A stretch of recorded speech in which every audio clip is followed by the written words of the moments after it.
নমস্কার বন্ধুরা, আশা করি আপনারা সবাই খুব ভালো আছেন। কৃষ্ণার্জুন চ্যানেলের পক্ষ থেকে জানাই আপনাদের আন্তরিক স্বাগত। দীপাবলি বা কালী পুজোর সর্বপ্রধান কাজ হলো যমদীপ দান করা। এই যমদীপ দান কবে করতে হবে এবং এই যমদীপ দানের পেছনে কোন পৌরাণিক কাহিনী আছে সবকিছু আজ এই ভিডিওর মাধ্যমে আপনাদের কাছে তুলে ধরব।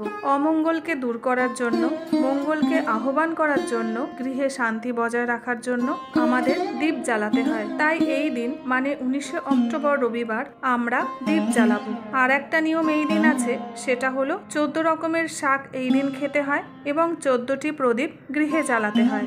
বাড়ির 14টি জায়গায় এই 14টি প্রদীপ দিতে হয় এবং অবশ্যই দিতে হবে যম প্রদীপ। যমরাজকে খুশি করার জন্য একটা বড় আকারের মাটির প্রদীপ দক্ষিণ দিকে মুখ করে যমরাজের উদ্দেশ্যে দিতে হবে। আর যখন যমরাজের উদ্দেশ্যে যম প্রদীপ জ্বালাবেন তখন প্রদীপের তেলের মধ্যে কয়েকটা চাল মানে 4-5টা চাল, সেটা যে কোনো চাল হতে পারে, এবং অল্প একটু কালো তিল দিয়ে দেবেন। এতে পরিবারে অপমৃত্যু ঘটবে না।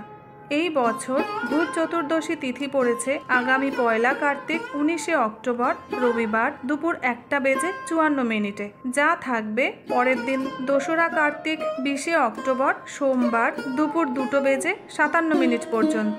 20শে অক্টোবর সোমবার দুপুর 2:57 পর শুরু হচ্ছে দীপান্বিতা অমাবস্যা। এবার বলবো বন্ধুরা, এই চতুর্দশী তিথির সময় কখন আমরা 14 প্রদীপ জ্বালবো। 14 প্রদীপ জ্বালবার সর্বোত্তম সময় 19শে অক্টোবর রবিবার সন্ধেবেলা 5:06 থেকে 6:42 মধ্যে।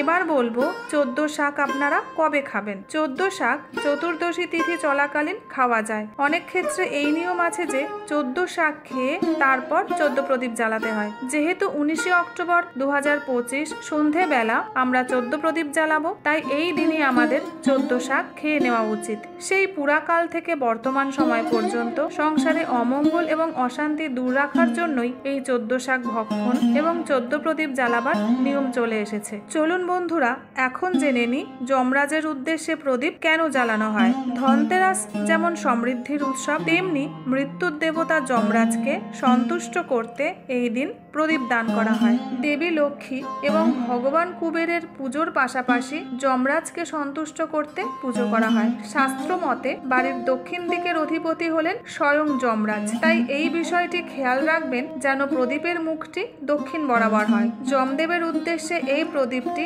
সম্পূর্ণ মেঝেতে না রেখে বরং একটু উঁচু জায়গায় বসাবেন। প্রদীপটি যথাস্থানে রাখার পর একটি ফুল নিয়ে যমরাজের উদ্দেশ্যে প্রার্থনা করুন এবং মনে মনে বলুন, হে যমরাজ, আমার পরিবারের সকল সদস্যদের অকাল মৃত্যু ও অকাল দুর্ঘটনার হাত থেকে রক্ষা করুন। এরপর যমরাজের উদ্দেশ্যে প্রণাম করে হাত পা ধুয়ে ঘরের মধ্যে প্রবেশ করুন। বাড়ির সকলকে নিয়ে যদি যমদীপ দান সম্ভব না হয়, সেক্ষেত্রে বাড়ির যে কোনো একজন এই কাজটি করতে পারেন। তাহলে বন্ধুরা, আশা করছি আজকের এই সম্পূর্ণ ভিডিওটি আপনাদের নিশ্চয়ই ভালো লেগেছে। আর যদি ভালো লেগে থাকে কমেন্ট সেকশনে আমাকে জানাতে কিন্তু ভুলবেন না। আর বন্ধুরা, ভিডিওটি ভালো লাগলে লাইক, শেয়ার, সাবস্ক্রাইবের অনুরোধ রইল।